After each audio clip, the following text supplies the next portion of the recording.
Welcome to all platforms, to groups. I'm Miss Wilson, and I am your lecturer, your mentor, and your teacher.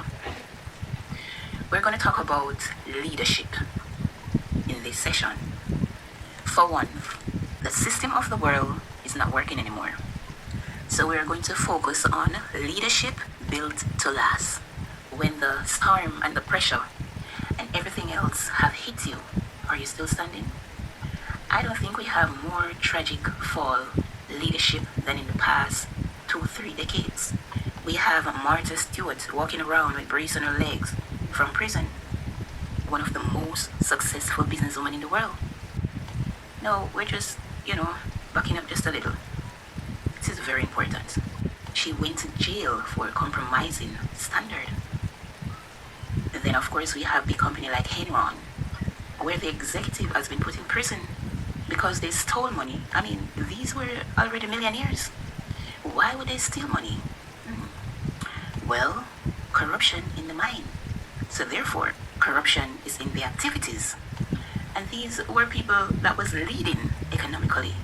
And then we have, of course, Catholic priests, pastors, who have been guilty of abusing little boys and girls. I mean, these are the people that's supposed to be protecting children. But our leaders are fallen. And now Catholic priests, pastors has been on trial, put in prison. Some been sued. What kind of leaders are we following? And then we got government leaders who have been put on trial for their own political disaster. Some of them has been put on trial because they stole from their own treasury. Others put on trial because they abuse the human they're supposed to protect by killing people. I mean, what kind of world are we looking at? So in every arena, look at it. You have economics, you have religion, you have politics. Who leaders have failed us? Matter of fact, many churches around the world are suffering from leaders who are guilty of compromise, infidelity, corruption, not even financially, but morally. What a tragedy. Now, who do we follow when all of this is over? When pressure hit these people, I mean, they just fold up under the pressure. We need leaders who are stable. You see, a lot of people see leaders come and they're like novas. What is novas? They start so bright. They start off something and then it just dies. We need people who are steady, consistent. They can go through a hurricane and come out still strong. Go through a tragedy and come out still strong. People abandon them and they're still working by themselves. We need a leadership that is built to last. What we need to focus on is how do we develop strong leadership. Strong, stable leadership. Right? That's what we're going to focus on. How to develop strong, stable leadership. As a matter of fact, here is what I want to deal with this morning. I want to deal with understanding the construction of a development. We're talking about building people, building your leadership character. Focus on building sure construction. You see, the beauty of a building, beautiful building are not secure by the beauty of the building. It is secure by the foundation. The most important part of any building is the foundation. And that is why the foundation is always laid first. More money is put in the foundation than the building itself. The foundation is the key to any building. You see, the chandeliers and the wall and the paint, the golden doorknobs, that doesn't impress the government at all. What impresses them is the foundation. Once there's a crack in the foundation, that's where the problem lies. You see, the value of a building is in the foundation. You should write that down. The key to success in any construction is the foundation. Now, most of us, we go after beauty, but we need to go after stability. Condemnation comes when you destroy the foundation of a construction. So do not be impressed by people who have fancy chandeliers in their lives, or beautiful outward appearance, or flashy styles and personality. Don't trust that stuff. You want to know, what are they built on? Where are they coming from? What was their foundation structure? As a matter of fact, let me put it this way. This is very important, so you gotta listen up. Do you know that when God built the human race is a construction, and God laid the foundation of the human race? What was that foundation? It was a man. The first human God created was a male, and he put the male on the bottom of the entire human structure, which forever has established that the male in society is the foundation of the entire human society. The male, not the female. God don't only lay the male first, but he also gave the male all the instruction first. As a matter of fact, God never really spoke to Eve. If you read your Bible carefully, he gave the man all the instruction so he can teach the woman. Every instruction was given to the male about the trees, about the command, about naming of the animals. All of that was given to the male. The male was given all the information first.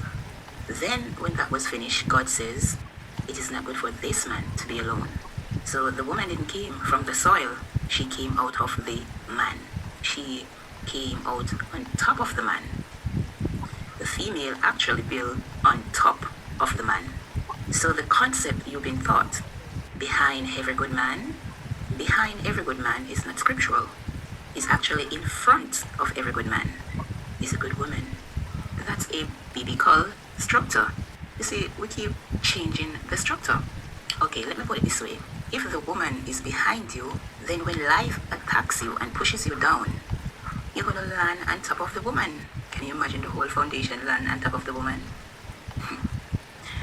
That is exactly what is going on today. It's supposed to be reverse. When life attacks the woman and pushes the woman, she falls on a firm foundation. That's why single mothers are catching hell right now. Look around. There's so many single mothers going through hell right now because there are no foundation to hold the pressure. We need to talk about the family structure because that is important. The next couple of months, weeks. Yeah, it's very important to talk about the family structure. I mean, if you study Satan and his tragedy for destruction, Satan was not interested in Eve. That was not his interest. His interest was that man, but he couldn't get to the man. So he got to the influence of the man, and he haven't changed his tactics since because it worked for him. Every great man that has ever fallen was fallen by a woman. All of them. We can start from Adam. We go to Abraham. Abraham compromised because of a woman. She made him sleep with his maid. I mean, after God spoke to him, a woman let him listen to her over God. The power of a woman influence. Elijah was a man who called on fire from heaven and burned up 800 prophets. But one woman made him run and hide in a cave. The power of a woman. David has killed tens of thousands, but one woman got him. Can I go on? Jimmy Swaggart, man of God, win 10,000 to Christ. One woman got him. Jim Baker, founder of Christian television. One woman got him. President Clinton. One woman got him. When you destroy the foundation, then the whole house crumbles. The Bible didn't say by one woman sin entered. When Eve saw the tree, nothing happens. When she picked the fruit, nothing happens. When she bit the fruit, nothing happened. When she chewed it, nothing happened. When she swallowed it, nothing happens. Why? That was the windows and the doors and the beautiful chandeliers. But when she took it to her husband, the foundation, the power of a foundation. It says he took it, he ate it, and the next word says immediately he But Adam know all the command. Remember, Eve don't know all the command. Adam was supposed to tell Eve all of this command. Now, if I know something not good because I know the ins and out of it, why would I take it and eat it because someone gave it to me? Shouldn't I be resistant to it? But anyway, let us continue. And so when we talk about leadership, we got to focus on understanding value and the importance of foundation. Now, I have a little thought here that I want you to write down in your notes. Build or to rebuild. Because when you talk about building, you got to be careful. Building implies something new. I didn't come here to talk about new buildings. When you talk about building strong leadership, I didn't come here to give you new materials to build out of. That's important because I am not in the business of building. I am in the business of rebuilding. To build meaning that you are using new material. God is not interested in building. He is focused on rebuilding. He's in the business of restoration. He's in the ministry of reconciliation. He's in the business of restoration. Or should I say the ministry of restoration? Reviving, not viving. Redeeming, not deeming. Recompense, not compensation. He's in the business of renewing your mind, not giving you a new mind. If you're following, comment and let me know. He's not in the business of warding, but rewarding. He wants us to repent, not pent.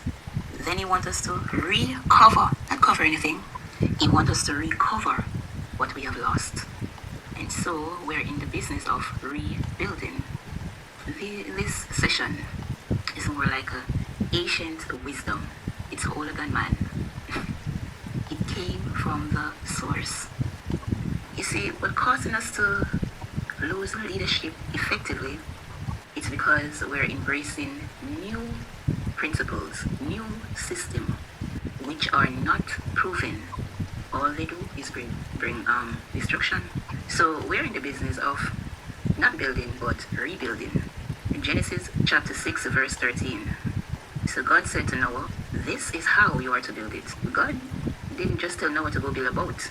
He also gave him specific instruction as to how to build it. So here's another statement that I thought was interesting. In the book of Psalms 127 verse 1, and it says, except the Lord build the house, they labor in vain that build. Except the Lord keep the city, even the policemen, the security guards, the soldiers, they're work in vain. The city won't be secure. It just wouldn't be secure. That's why there's crime every night, every day, every second, every minute, every hour. Why? Because they try to build a system based on their philosophy, their principles, and it's not working because God have a way that he builds. God is in the business of leadership, of restoring everything. Restoration. Let's talk about restoration very quickly. I'm going to give you a list to write down. These are the lists you need to restore something. God is in the business of restoring human, restoring leadership principles, restoring leadership method, restoring leadership philosophies. He's in the business that restoring everything that was lost before. So God is in a restoration business. How do you restore something? Well, first of all, in order to restore anything, to rebuild it, you have to get the original blueprint. It's very important. In other words, you cannot find a new architect drawings to restore something. In order for you to restore a old building, you have to first get your hands on the original blueprint. Am I right? Comment in the comment section if you agree. Now, if you use anything else, it is not restoration. You destroy the building. Okay, number 2. In order for you to restore something or to rebuild it, you need original blueprint, original material rather. This is very, very important. If you're going to restore a car, a whole building, a whole plane, a whole bike, you have to use the original material. Now, if there's a whole house in your parish and the government want to restore it for prosperity's sake, now if they use modern material before restoration, that's not restoration. They have to go back and find the original material that was used, because only the original material is used to preserve the quality and the value of the building. So say for instance it called for stone and you put plastic, because plastic is more durable in the weather. You did not restore the building. You literally destroyed the building. Am I coming through? Comment if you're following. So we're talking about building leadership. We're talking about original leadership. So we cannot use modern material. So do you ever hear about a power tie? What is a power tie? You see, that's a modern terms. Yeah, that's a modern terminology. Your leadership is influenced by the kind of tie you wear, or the kind of suit the woman wear, and all this. I mean, what kind of color you wear. They got all of this scientifically figured out. But what they forgot, the guy in the power tie ain't got no character. Do you understand? So they missed the whole point. You can improve by this. I mean, character first, then tie. So character first, then tie. I mean, you can go to school and learn all the method, how to influence people, how to manipulate people, how to win for influence people by doing certain things, and have no character. So when the pressure comes, you crumble. Original material is needed if you're going to restore something. And number 3, write this down. Restoration means original process. In other words, those of you who are from Africa or the Caribbean, there are certain things that you grew up probably eating, and there was a way they process it. Now you're going to food store and they got some in cans. You see, even though they have the product in the can, you know, it didn't go through the process. There's a lot of leaders like that. They got the right title, they got the right clothes, they've got the right qualification, but they haven't gone through the process. And they got them in charge of children church, ministering, government, you know, and so on. They haven't gone through the process. You see, in order to restore, you have to go through the process. How did they make wooden roof 1,000 years ago? Well, they cut the wood from a certain forest. They dip it in certain type of oil. They have it soaked for 5 months. They shaved it and they put it up. You got to do that if you're going to restore the building. I mean, you got to go through the process. You got to go through a certain forest, cut down a certain wood, and you continue on. You have to go through the process. Now, if you use modern lumber without soaking it in the process the way they did, the building is no longer the original building. That's why God, you know, cannot solve our problem with just a click of his finger. There was a process. There is a process. And if you didn't become the person you was born to be as a male or a female, a great leader, you gotta have to learn what are the processes that God laid down in the original blueprint that makes you a leader. Let me give you an example. And this is very deep. Okay, do you know there were 2 Adams? There was a first Adam and there was a last Adam. Now, the first Adam failed. The second Adam succeeded. It took me a while to figure out, why the first one failed. Here are some examples. And this what I think. Okay, number 1, I think he have no parents. 2, he have no history. 3, he have no education. 4, he have no experience of the past. 5, he have never been tested through anything. 6, he have no reference. 7, he have no library. 8, he have no source to learn from. Now, the second Adam, let's talk about him for a minute. First, he have parents.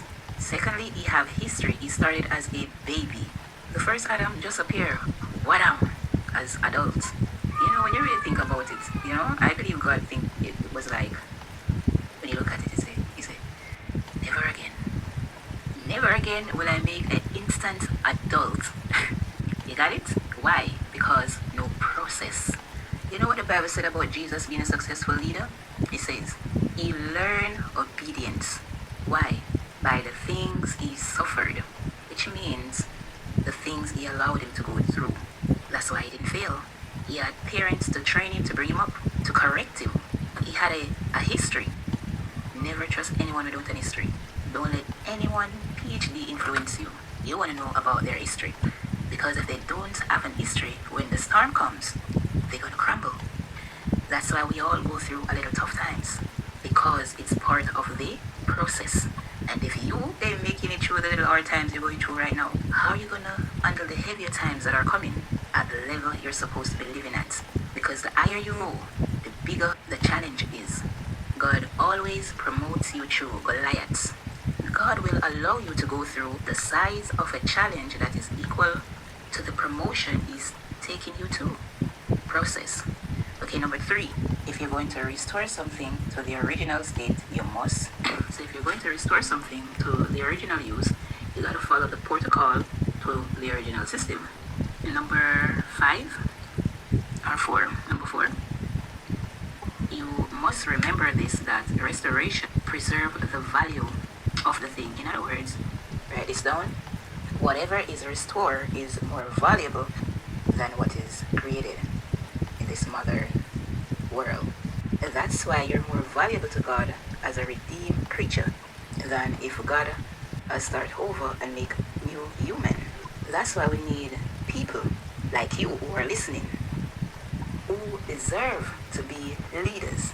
You need to go through the original material, the original process, the original system, so that the value may be better than these flashy overnight success stories that vanish under pressure. I don't want to see another leader who print their own cards, distribute their own brochure, calling themselves something, because it doesn't work that way. Process. How many people in leadership, religious context, never went through a process?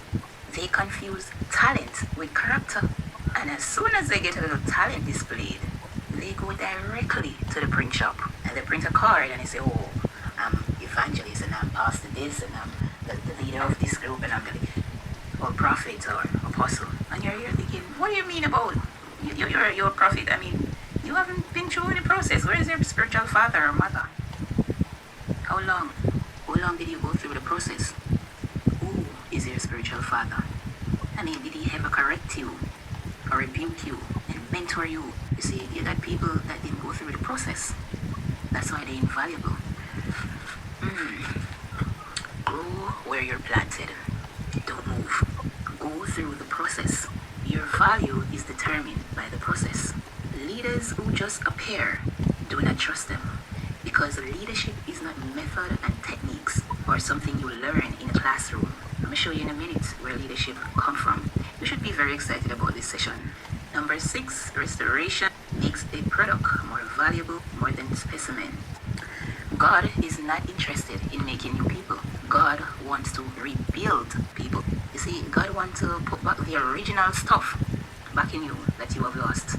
Like the Holy Ghost, like wisdom from above, not from your books in school, like discernment, things that you cannot get anywhere else except from the manufacturer. This is leadership. So I want to talk about the power of precept and principle. These are the source of the original material. Now, this is going to be just a little bit heavy for you, so just listen up and get comfortable. So these things you cannot get anywhere else except from the manufacturer.